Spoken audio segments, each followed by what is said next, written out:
A partir de la segunda generación de consolas domésticas, las compañías empezaron a interesarse en crear consolas portátiles.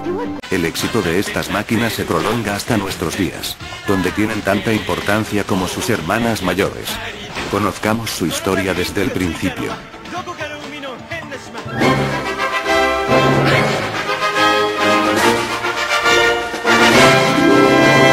El primer juego portátil, al igual que en las consolas domésticas, fue Oxo, o 3 en raya. Creado en 1972 por la compañía Waco. La máquina constaba de 9 botones que podían volverse rojos o verdes al pulsarlos.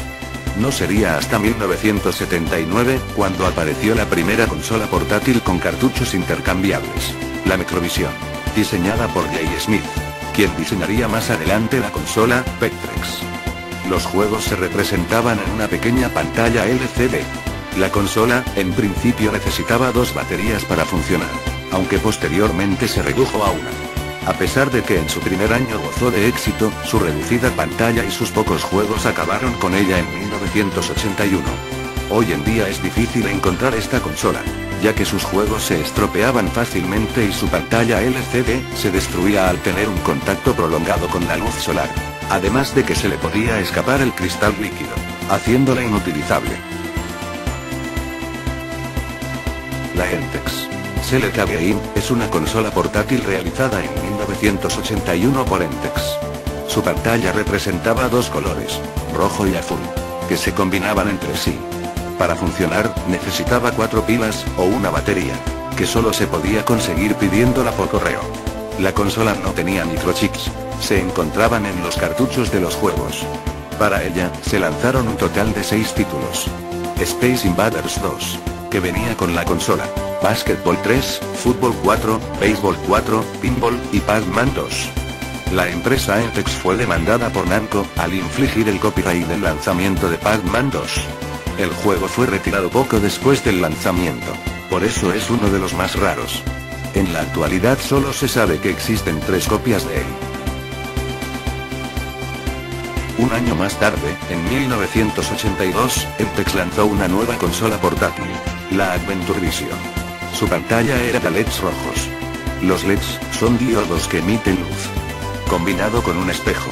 La misma técnica sería usada en los 90 por la Virtual Boy, de Nintendo. Su control estaba compuesto por un joystick central, y 4 botones a cada lado. Sus juegos eran monocromos, de color rojo. Su poco éxito se debió a que era frágil, y difícil de usar como consola portátil por su tamaño. Se realizaron para ella 4 juegos.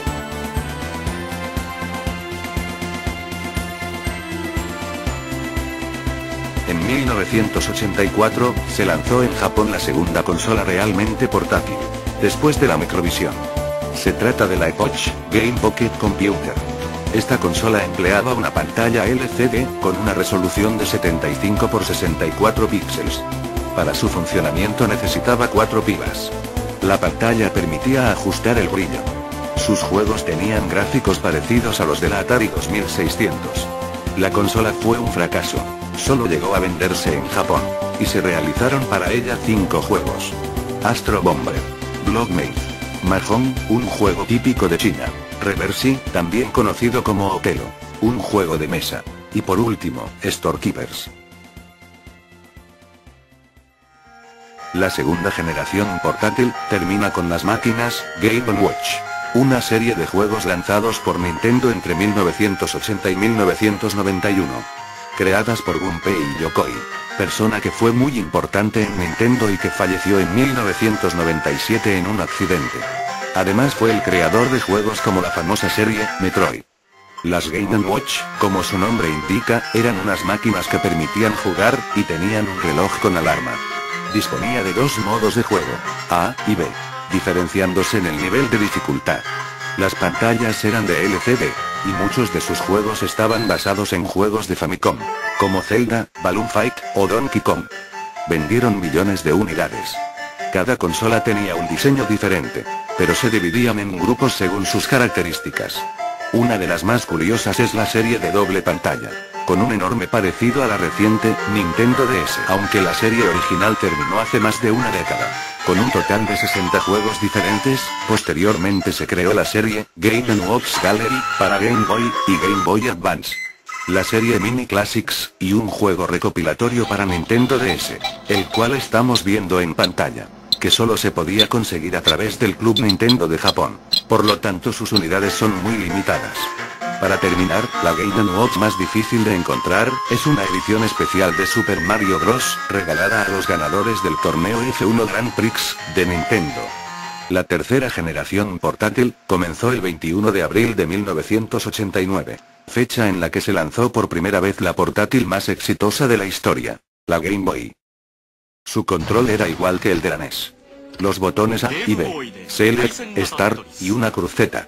Además incluía el botón de encendido en la parte superior, control de volumen, un conector, salida para auriculares, control de contraste y además permitía conectarle un cargador.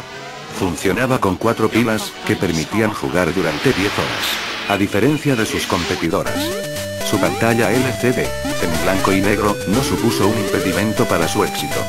Su potencia gráfica era ligeramente inferior a la de la NES. Finalmente queda mencionar que contaba con sonido estéreo. Pero lo más importante fueron sus juegos. Desde el lanzamiento de la consola, contó en su catálogo con uno de los más populares, el Tetris, que vino seguido por las franquicias más importantes de Nintendo: Super Mario, Donkey Kong, Zelda, Metroid, y un juego revolucionario, que sería conocido en todo el planeta. No es otro que Pokémon.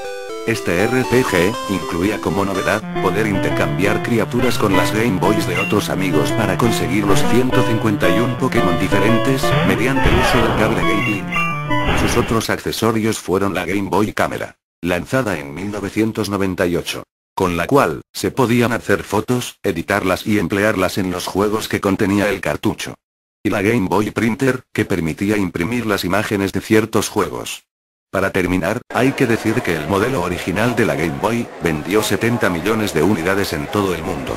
Posteriormente se hicieron múltiples versiones de la consola, que mencionaremos más adelante.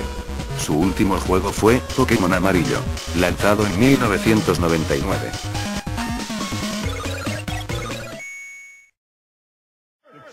Pocos meses después, en septiembre de 1989, se lanzó la Atari Lynx. Esta portátil, fue la primera en incorporar una pantalla LCD con color. Además del color, incorporó como novedad el juego online portátil. El servicio recibía el nombre de Comlinks, y permitía jugar a 17 personas entre sí.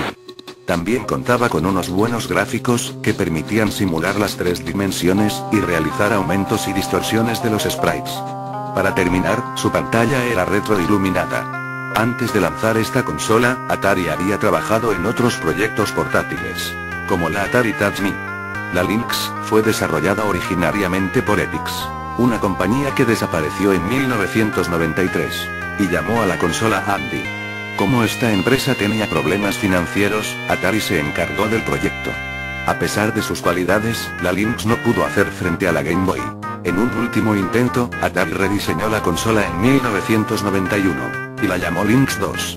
Las ventas mejoraron, pero finalmente solo consiguió vender 2 millones de unidades. Algunos inconvenientes de la consola eran su diseño, que resultaba incómodo al jugar. Necesitaba 6 pilas, entre otras cosas por el elevado consumo que producía la pantalla retroiluminada, y al principio tenía problemas para insertar los cartuchos, aunque después se solucionó. Algunos de sus juegos fueron Paperboy, Lemmings, Double Dragon, Raiden, Otelo, y su juego más vendido, Road Blasters. Game Gear, fue la consola portátil desarrollada por Sega. Salió a la venta en 1990 en Japón, aunque la idea comenzó un año antes bajo el nombre Project Mercury. Básicamente, la consola era una Master System portátil, con una enorme paleta de colores, aunque en menor resolución, y sonido estéreo, a diferencia de la Master System, que era monoaural. El diseño de la consola era bastante acertado, pero una vez más, tenía el inconveniente de gastar mucha energía. Necesitaba 6 pilas, para jugar durante 5 horas. Posteriormente lanzaron una batería recargable. La consola contaba con varios periféricos. El TV Turner, que permitía ver la televisión a través de la consola, y un adaptador para disfrutar en la portátil los juegos de Master System. sus ventas fueron aceptables. Logró vender 8 millones y medio de consolas, la mayor parte en Europa y Estados Unidos. Una de las causas de que no vendiera tanto como la Game Boy, fue su precio, bastante superior al de su rival. Aunque se dejó de vender en 1997, Majesco la relanzó en el año 2000 con algunos cambios. Por último, una nueva versión se lanzó en 2006. Esta vez era más pequeña y solo necesitaba 3 pilas. Algunos de sus juegos fueron Bust-A-Move, Mega Man, Mortal Kombat y su mayor éxito, Sonic the Hedgehog.